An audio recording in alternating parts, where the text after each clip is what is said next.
Baik, Assalamualaikum warahmatullahi wabarakatuh. Kami dari kelompok benang sutra, yang dimana beranggotakan 3 orang.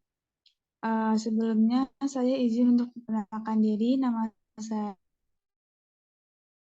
Eka Ramadhanti bersama ya. Pada kesempatan kali ini kami akan mempresentasikan tentang salah satu contoh hasil hutan bukan kayu. Definisi dari hasil hutan bukan kayu sendiri yaitu menurut Peraturan Menteri Kehutanan Nomor 35 Tahun 2007, hasil hutan bukan kayu adalah hasil hutan hayati baik nabati maupun hewani beserta produk turunan dan budidayanya kecuali kayu yang berasal dari hutan. Sedangkan menurut FAO mendefinisikan bahwa hasil hutan bukan kayu sebagai produk selain kayu yang berasal dari bahan biologis, diperoleh dari hutan dan pepohonan yang tumbuh di sekitar hutan. Adapun jenis dari komunitas hasil hutan bukan kayu meliputi seperti contohnya rotan, bambu, getah, daun, biji, madu, ulat sutra, dan beberapa contoh lainnya. Pada kesempatan kali ini kami mengambil contohnya yaitu adalah ulat sutra. Ulat sutra atau Bombyx moriel merupakan salah satu komoditas hasil hutan bukan kayu dan kelompok hewani. Ulat ini menghasilkan serat sutra dengan memintal benang sutra menjadi kepompong. Kemudian, serat ini terdiri dari protein yang disekresikan sebagai cairan lengket melalui mulut ulat, di mana ia akan mengering dan membentuk benang sutra yang kuat. Setelah itu, ulat membentuk kepompong dan menjadi ngengat. Contoh produk dari hasil olahan si ulat sutra ini yaitu benang sutra.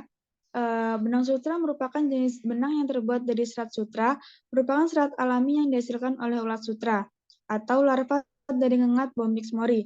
Nah, benang ini memiliki banyak manfaat dalam industri tekstil seperti pakaian, produk rumah tangga, furniture, dan sebagainya.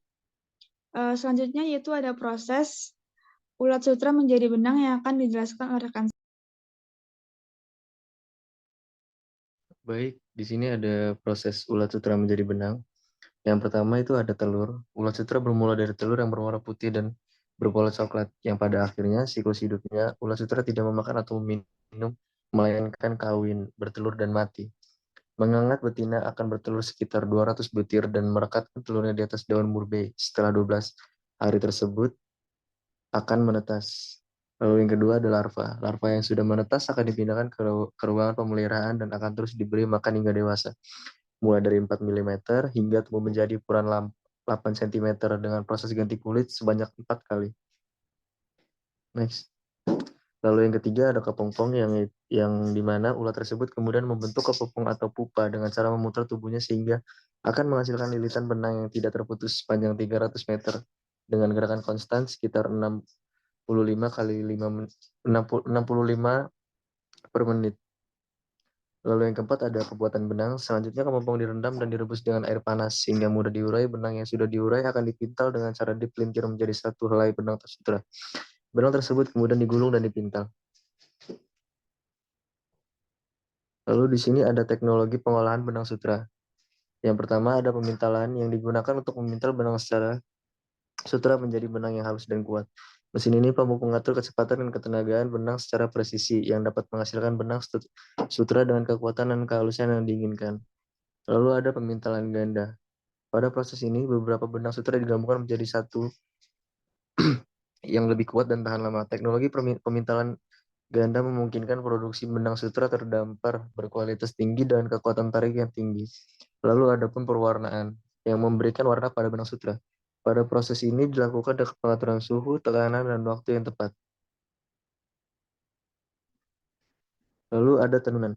Digunakan untuk pembuatan kain sutra dari benang sutra. Mesin tenun dapat mengatur benang sutra secara presisi, menghasilkan kain dengan pola padatan dan ketebalan yang diinginkan. Lalu ada finishing yang menggunakan mesin penghalus dan pengilap untuk meningkatkan kehalusan dan kilap kain sutra. Lalu ada yang terakhir, pengujian kualitas, yang dimana pengukuran dilakukan untuk memastikan bahwa pakaian sutra memenuhi standar yang ditetapkan dengan menguji kekuatan jahitan, ketahanan gesekan, kelenturan kain, dan ketahanan warna. Baik, pada standar produk akan dijelaskan oleh rekan kami. Oke, selanjutnya itu standar produk benang sutra. Yang pertama itu adalah komposisi, di mana komposisi berat meliputi jenis serat yang diizinkan, presentasi serat. Yang kedua itu kualitas meliputi kekuatan tarik, kehalusan, panjang serat. Yang ketiga itu kelembutan dan kilau. Hal ini melibatkan evaluasi dan penilaian visual terhadap kelembutan dan kilau kain sutra. Yang keempat itu ketebalan dan ketahanan, di mana mencakup ketahanan terhadap abrasi, sobekan, dan lain-lain. Yang terakhir itu uji kualitas, di mana standar produk kain ini terkait kehalusan, uji tarik, ketebalan, dan ketahanan gesek. Next. Di mana standarisasi produk kain sutra melibatkan pengembangan dan penerapan standar yang konsisten untuk memastikan kualitas, keamanan, dan keseragaman sutra. Standar ini dapat dikembangkan oleh Badan Standar Nasional. Next. Selanjutnya itu nilai ekonomi dari kain sutra. Salah satu produk dari benang sutra adalah kain sutra yang memiliki nilai ekonomi tinggi karena memiliki kualitas yang bagus. Kain sutra ini bisa terjual sampai jutaan rupiah. Terdapat faktor yang mempengaruhi nilai ekonomi kain sutra, diantaranya kualitas benang, di mana benang sutra yang tinggi cenderung memiliki harga yang tinggi dan dapat menarik permintaan pasar yang lebih besar. Yang kedua, inovasi produksi, di mana proses produksi yang lebih efisien mempengaruhi nilai-nilai ekonominya. Harga dari komoditas ini dapat mencapai harga benang sutra lokal Rp250.000 per kilogram. Next.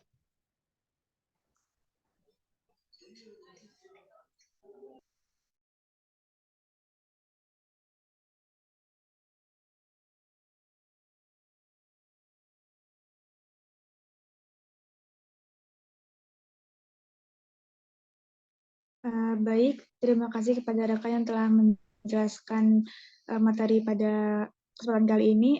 Ini merupakan daftar pustaka yang kami gunakan, di mana ada Eka Putu et al. Pada tahun 2018, kemudian ada Gustiani Dewi pada tahun 2009, kemudian ada Puspito Jati Triyono pada tahun 2011. Mungkin itu saja presentasi dari kelompok kami. Kurang lebihnya kami minta maaf. Assalamualaikum warahmatullahi wabarakatuh.